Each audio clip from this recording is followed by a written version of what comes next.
சொல்லுகிறேன். இந்த கதை சுறுசுறுப்பான குட்டி நரி ரோனி பற்றியது. ஒரு நாள் காட்டுப்பாதையில் ஓடிக்கொண்டிருந்த ரோனி மண்ணில் மினுமினுக்கும் ஒரு விசித்திரமான விதையை கண்டான். அட, இது தங்கம் மாதிரி இருக்கு என்று அவன் கண்கள் பெரிதானது.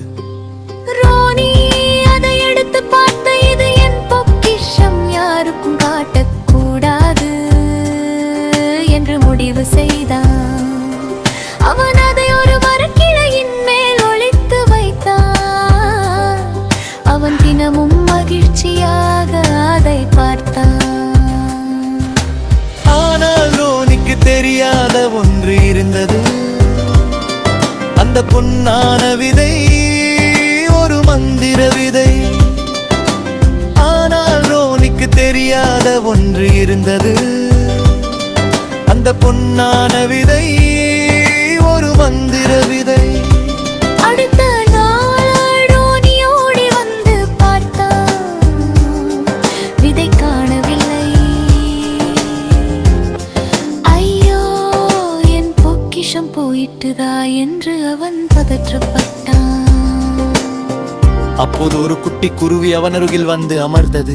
அது சொன்னது, ரோனி, அந்த விதை தனியாக இருந்தால் பயனில்லை. மண்ணில் போட்டால் மரமாக வளர்ந்து பலருக்கும் நன்மை தரும்.